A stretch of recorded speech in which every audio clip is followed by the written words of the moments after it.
داریم میریم دیر گچین. تو این ویدیو اونجا رو بهتون نشون بدیم. الان ساعت 1:10 است. امیر الان رسید، ماشینش رو گذاشت تو پارکینگ ما و یه تنقلاتی بخریم. سیبیلام نمیدونم درسته نه، رفت یه تنقلاتی بخریم و راه بیفتیم به سمت دیر گچین. شب اونجا میمونیم. حالا میخوایم اونجا عکس و فیلم و از خود این دیر گچین و حالا آسمان شب اونجا بگیریم، چون هیچ آلودگی نوری نداره. انشالله که ابری هم نباشه. تو فیلم ها بتونیم کهکشان رو حداقل بگیریم تو فیلم ها عکس.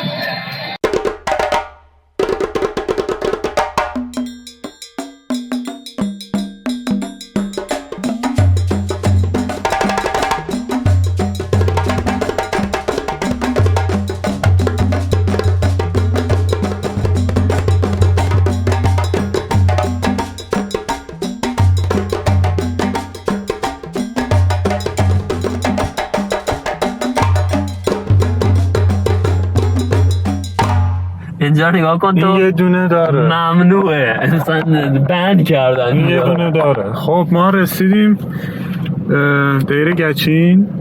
احتمالاً اتاق رو تحویل بگیریم، یه ناهار بزنیم، بعد بیاریم فیلم بگیریم.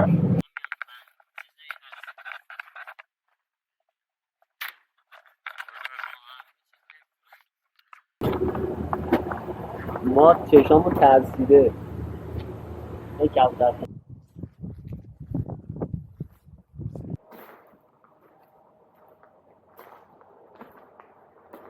رسیدیم.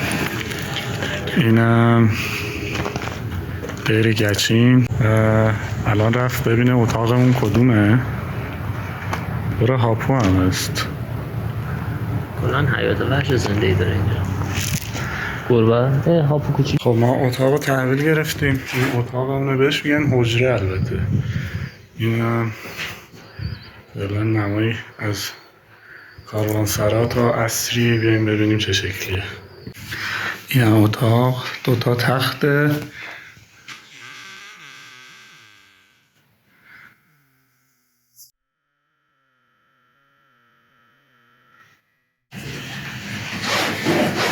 اینم کرسی برای زمستونه. اینم که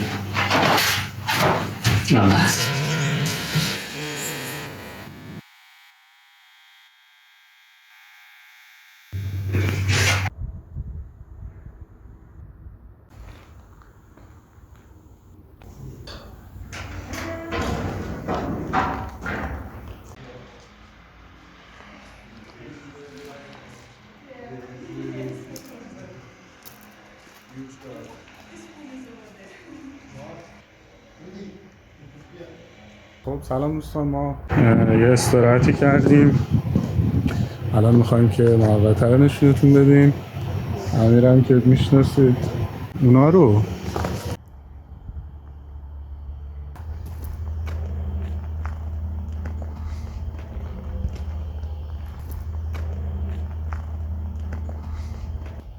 اینا چه لمی دادن اینجا.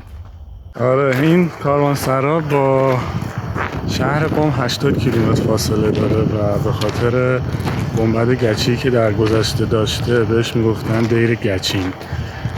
دیر در زبان پهلوی به گنبدی که برای عبادت ساخته شده باشه میگن. گچین هم یعنی از جنس گچ دیگه. البته در حال حاضر اثری از اون گنبد گچی باقی نمونده.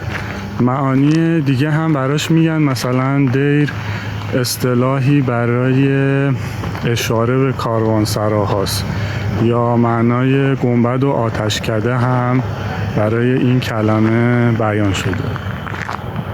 خلاصه که سر معنای دیر اختلاف نظر هست بین علما، ولی خب بنای کاروانسرا هم خودش مربوط به دوره ساسانیه.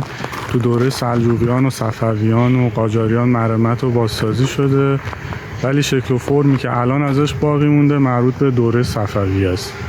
بعد این کاروانسرا در راه باستانی ری به اصفهان مشهور به راه دیر قرار داشته در زمان امین‌السلطان هم راه‌ها رو یه سری تغییراتی میدن و این کاروانسرا دور از مسیر رفت آمد قرار میگیره و متروکه میشه. سازمان میراث فرهنگی هم سال 1382 مهر 1382 این اثر رو ثبت ملی میکنه. پس از اینکه حالا ثبت ملی میشه، مرمت اضطراریش همون سال 82 آغاز میشه تا سال 85 اینجا مرمت انجام میدن. در مورد اسمش حالا یه چیزایی گفتم، ولی در گذشته در دوره ساسانی این بنا گنبد اردشیر نام داشته و در دوره‌های بعدش دوره اسلامی نام دیر رو به این رباط نسبت میدن. حالا برای کسایی که نمیدونن رباط چیه، رباط منحصراً به ساختمانایی که کنار راه به ویژه بیرون از شهر و آبادی قرار داشته باشن گفته میشه. دیر گچین هم به اردشیر بابکان نسبت داده شده که از 224 تا 241 میلادی حکومت میکرده و به خاطر همین هم در گذشته بهش میگفتن کردشیر. دیگه بگم براتون که محل قرار گرفتن دیر گچین در راه باستانی ری به اصفهان بوده، روی خطوط ارتباطی شرقی غربی و شمالی جنوبی که به ری منتهی می شده این دیر قرار گرفته. اهمیت دفاعی هم داشته. در دوره سلوکی و پارتی و ساسانی هم بر اهمیت تجاری این محل افزوده میشه، چون که بخشی از جاده ابریشم به حساب می اومده که جاده ابریشم هم خب از پایتخت چین که شیعان هست شروع می شده، به ری می رسیده که محل دیر گچین بوده. از اینجا هم به سابه و قزوین و کرمانشاه و همدان و بعدش هم به تیزخون و کابل می رفته و از اونجا هم به انطاکیه در سواحل مدیترانه می رسیده. ساختمان دیر گچین به صورت 4 ایوانی دوره سلجوقیه و حدود 12,000 متر مربع مساحت داره. این کاروانسرا 4 تا برج گرد در گوشه ها داره که الان از داخل معلوم نیست. 2 تا هم برج با قاعده نیم بیضی دو طرف سردر ورودیش داره. 44 تا اتاق یا حجره هم داره. 4 تا استبل بزرگ یا تالار داره. مسجد که فکر میکنم این وره و شبستان خصوصی، آسیاب، حمام و خب سرویس بهداشتی هم که داره. از سنگ فقط در آسیاب و محراب مسجد و بالای دروازه ورودی استفاده شده که الان دیگه وجود ندارن. در این بنا از چوب هم استفاده نشده. حجره هاش هم یا همین اتاق ها که ما هم یه نمونه‌اش گرفتیم در و پنجره ندارن، بدون در و پنجره. در ورودیش هم حالا احتمالاً اینوری وایسن اینجا نور کمه. در ورودیش هم احتمالاً چوبی بوده که باز هم اثری ازش باقی نمونده و تو دورهای قبل که حالا متروک شده بوده از بین رفته. دیوارهای خارجی و برجا بیش از 3 متر ضخامت دارن و در برابر حملات و حالا خطرات طبیعی مقاومن. حیات داخلی که همین حیاتی که می‌بینیم مربعیه با ابعاد 69 در 69 متر و در هر ضلعش یه دونه ایوان داره و 10 تا حجره. هر حجره هم یه ایوان کوچیک داره. بذارین این ایوان‌ها رو نشون بدم. نمونهش این ایوان‌های کوچیکه که جلوی هر کدوم از این حجره‌ها هست. این ایوان‌ها بیشتر برای این بوده که حالا اینجا کاروانسرا بوده دیگه، می اومدن میخواستن بار تخلیه کنن راحت بتونن بارشون رو از روی حالا 4 پایان وردارن. این ایوان‌های کوچیک بیشتر برای این بوده، چون اینجا منطقه‌ش هم از نظر اقلیم آب و هوای مرطوبی نداره که بگی حالا این کرسی چینیا به خاطر رطوبت بوده. آره این نمونه این ایوان‌های کوچیکه. در 4 تا گوشه این کاروانسرا هم فضای خدماتی قرار گرفته که نمونهش یکیش اینه، یکی دیگهش اینه و هر گوشه خب یه دونه فضای خدماتی هست. در گوشه جنوب شرقی، یعنی اون جنوب این گوشه جنوب شرقی، مسجد قرار گرفته. حالا مسجد رو هم که میرم بهتون نشون میدم. این مسجد به صورت 4 طابقی ساخته شده و در محل آتشکده ساسانی بوده. این احتمال میدن که در محل آتشکده ساسانی ساخته شده باشه و هیچ نوع تزئیناتی هم نداره. و در گوشه شمال شرقی که میشه این گوشه، شبستان خصوصی ایوان یا شاهنشین در ضلع شمالی قرار داشته که مفصل تر از خود بقیه ایوان هاست. در پشت این ایوان هم یه دونه سرسره با 3 تا حجره قرار داره. در پشت اتاق‌ها یا حجره‌های هر کدوم از اضلاع یه دالان وجود داره که دور تا دور گشته و به صورت طاق ضربی ساخته شده با 2 راه خروج به این حیاط متصلن. بیرون کاروانسرا هم که بعداً حالا شاید فردا صبح بریم بهتون نشون بدیم، یه تعدادی بنا به صورت مجموعه وجود داره، مثل 2 تا آب انبار که پشت ضلع غربی هستند و نزدیک حمام قرار دارن. یک کوره آجرپزی هم هست، یه دونه آببند و قبرستان متعلق به دوره اسلامی هم در ضلع جنوب غربیه که روش رو با قبرهای آجوری پوشوندن.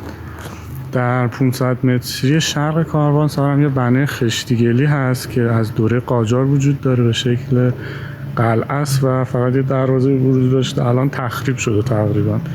اون رو هم اگر که وقت بشه با هم دیگه میریم میبینیم. حالا بریم فعلا یه دوری داخل این دالان ها بزنیم و مسجدش و اینا ببینیم چجوریه.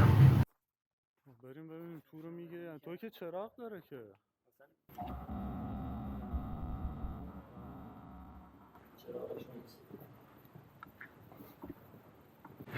اینجا همون دالاناییه که میگم از 2 سمت ورودی خروجی داره. این دالان هاست، این میشه یه ورودیش، اون ته یه ورودی دیگه شه و پشت اینا همون حجره هاست.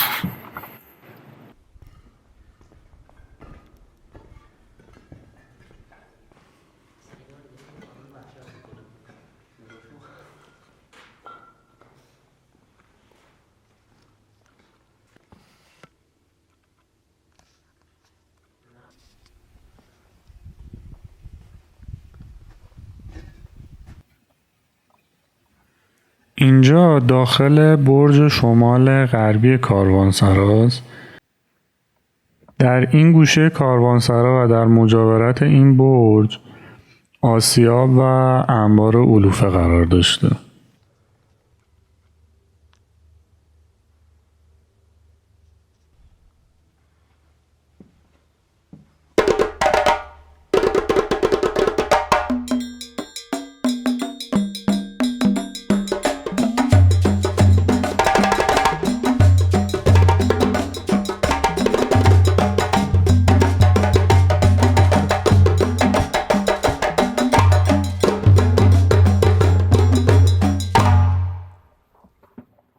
این گوشه جنوب غربیه که حمام کاروانسرا بوده.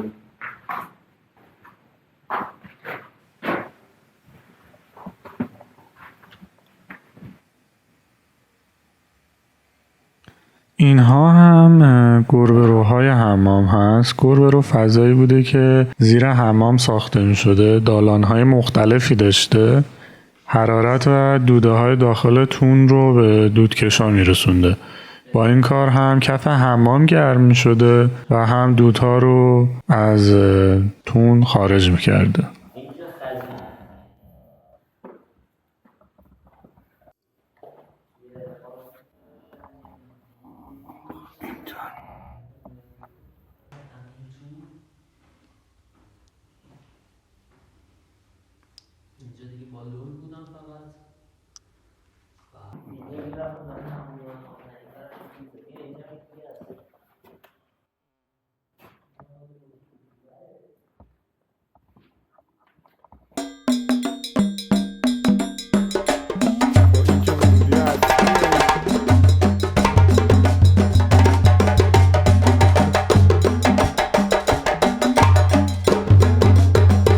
این جنوب ورودیه، اون حمامه.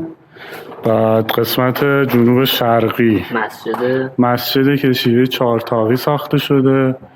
شمال شرقی شبستان خصوصیه و شمال غربی هم آسیاب و انبار علوفه که آسیاب رو دیدیم و سنگش که تنها قطعه سنگی که داشته اون تو آسیاب بوده که اونم نیست. فرمش رو یه توضیح دادم، باز رو نقشه بهتر مشخصه که 4 تا برج گرد داره و 2 تا برج با مقطع نیم بیضی توی قسمت ورودی داره.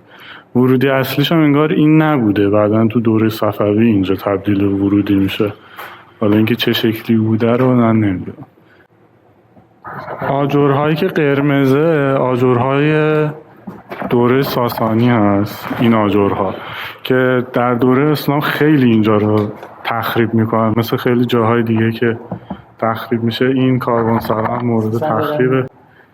نمیگرفت؟ تایم لپس میگرفتی؟ اصلا نمیگیره گفت یالا در دوره اسلامی مثل خیلی از بناهای دیگه‌ای که تخریب میشن این بنا هم تخریب میشه و این آجرهای قرمز مربوط به دوره ساسانی هستن.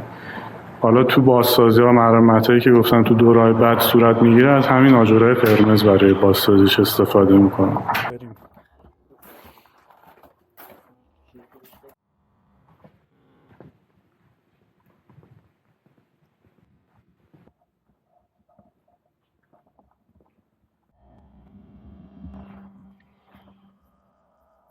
خب الان تو قسمت جنوب شرقی هستیم که مسجد بوده تبدیلش کردن به گالری. بریم تو گالری هم ببینیم چه خبره. اصلا حسش نیست، نمیدونم چی باید بگیرم. خیلی فضا فتخانه من آدم. خب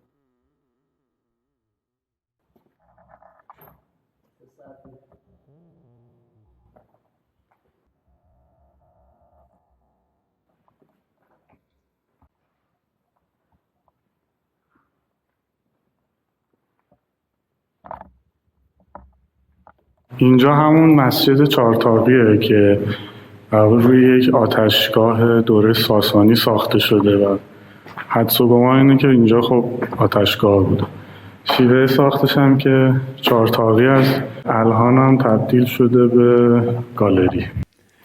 چهارتاقی در معماری به بناهایی میگن با 4 ستون در یک زمین مربعی با یک پوشش گنبدی و 4 ورودی طاقدار در 4 طرف این گنبد.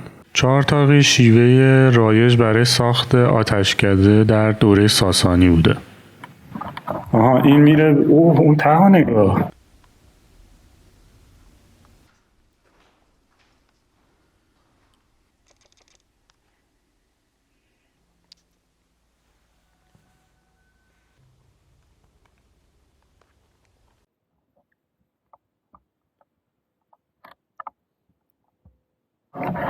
اینم باز از همون باباییه که توی عمارت نگارستان، باغ نگارستان هم نشون دادم که بخوان در واقع بگم وقتی مرمت کردن قبلش چه شکلی بوده. حالا نمیدونم چقدر مشخصه، ولی اون داخل قبل از اینکه مرمت کنن اون شکلی بوده. این یک لایه دیواریه که روش آوردن.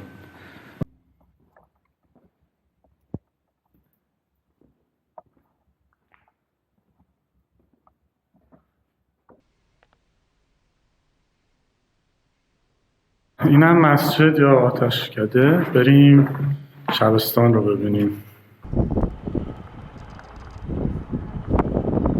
این دوباره باز از این دالان هایی که پشت حجره اینجا، اینها حجره ها هستن. این ایوان شاهنشینشه که 3 تا حجره با هم داره.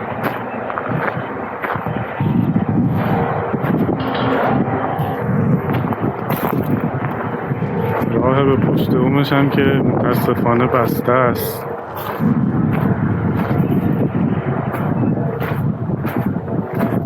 و اینجا هم شبستان خصوصی شده. چه بادی گرفت.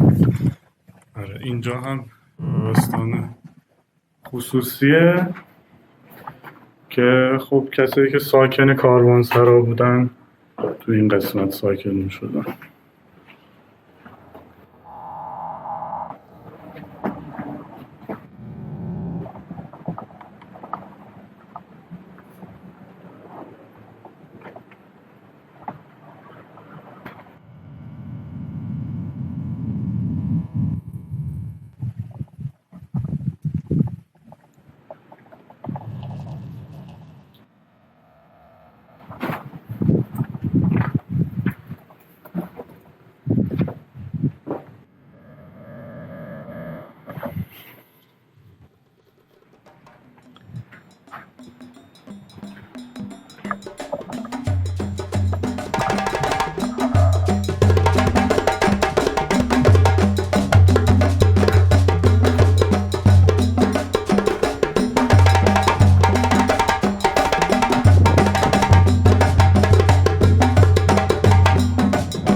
در متون متعدد تاریخی از کاروانسرای دیرگچین نام بردن. موقعیت و بنای کاروانسرا رو توصیف کردن. معروف ترینشون سیاستنامه از خواجه نظام الملک طوسیه و یکی دیگه شون هم مجمل التواریخ القصه است که نویسندش ناشناس بوده. دیرگچین تو افسانه های ایرانی هم بوده. مثلا نویسنده ناشناس مجمل التواریخ القصه است در حدود 520 هجری قمری نوشته بوده که در دیر گچین بین ری و اصفهان بهمن را اژدهایی بلعید و او قلمرو پادشاهی خود را به دخترش چهرآزاد معروف به همای داد. برای کسایی هم که نمیدونن بهمن کی بوده، بهمن پسر اسفندیار بوده. البته خب تو خود این داستان هم شک و شبهه هست به خاطر اینکه بهمن در شاهنامه به مرگ طبیعی میمیره. خب تقریبا تمام فضای خدماتی رو نشون دادیم بهتون، فقط این بیرون رو نشون بدیم که اونم الان اگه همه باشه تا هفتینا وقت داریم بریم اون بیرونم چند تا فضایی که مونده رو ببینیم و بعدش هم بیایم شام بزنیم.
میشه رفت داخلش یا نه.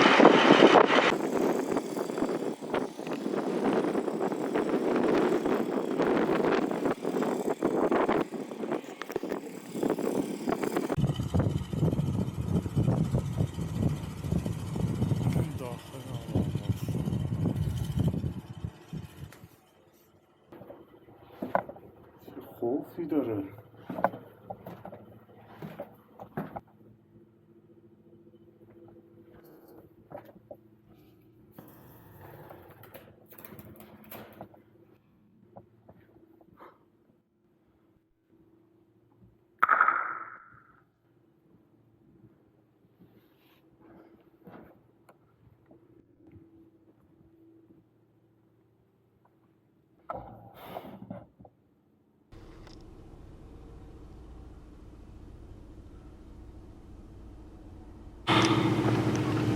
این سوراخ‌هایی که تو دیوار می‌بینین الان اونا هم ارتفاع سطح زمینه، یکی اینجاست و یکی هم اینجا.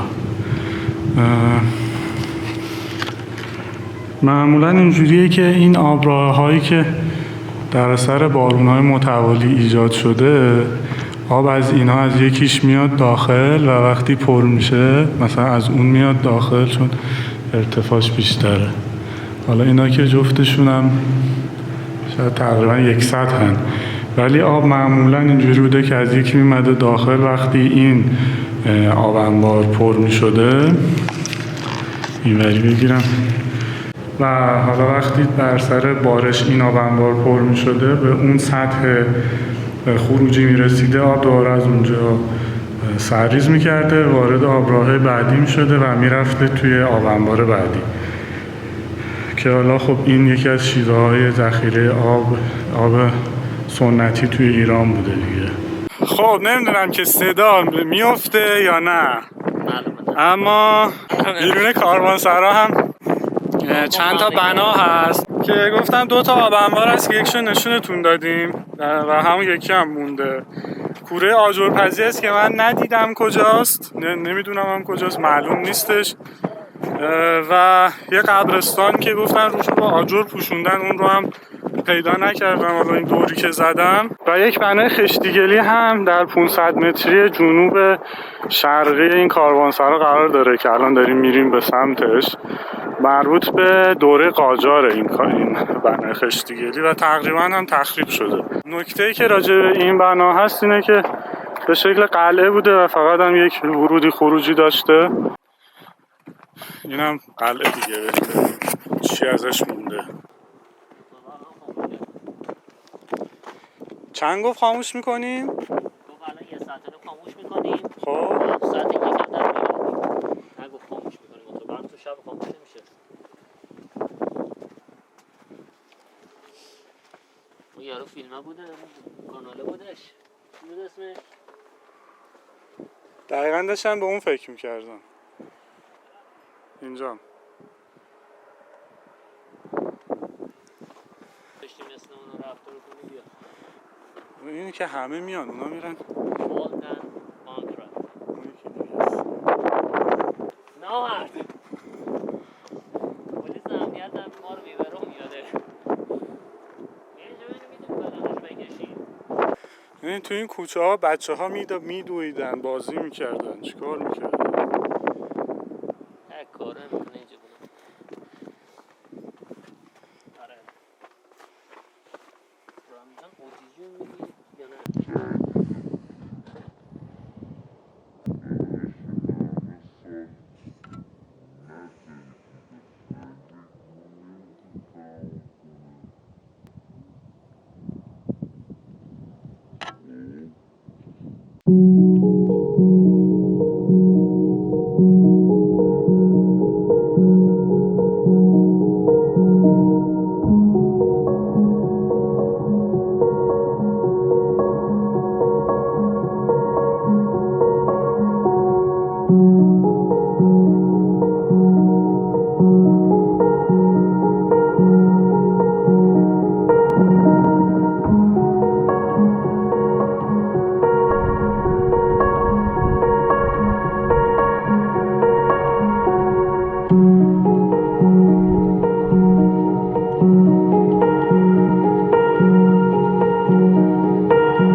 الان ساعت 3:30 ما دوربینامون رو مجدد تمیز کردیم گذاشتیم که فیلم بگیره.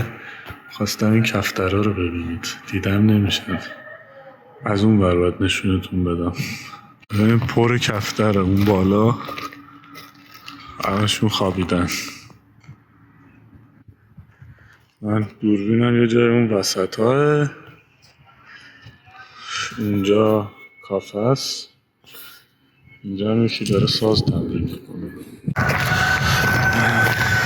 الان ساعت حدوداً 6 صبح. دیشب گذاشتم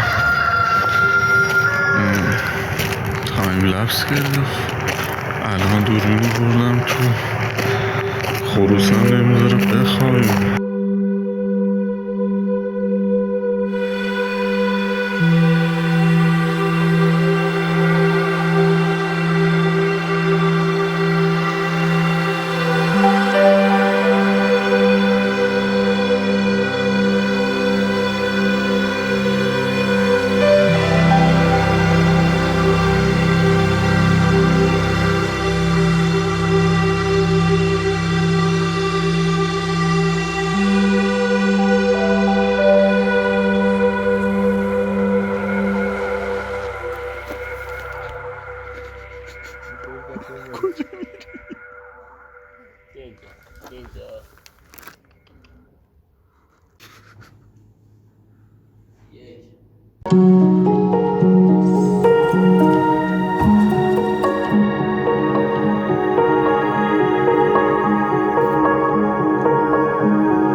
ما امیر داره بیرول سینماتیک میگیره.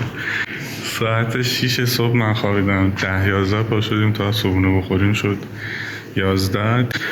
شب نشد کافش رو براتون بگیریم، اینم کافش بود، صبحونه خوردیم، جای باحالیه، جای شما خالیه دیگه. بعدش هم که یواش یواش راه میفتیم به سمت تهران. خب دوستان، ما اتاقو داریم تحویل میدیم که بریم به سمت تهران و خب این هم ویدیوی دیر گچین بود. امیدوارم که خوشتون اومده باشه. ممنون که ویدیو رو تماشا کردین. تا یه ویدیو دیگه بعد لایک و سابسکرایب زنگوله رو بزنید.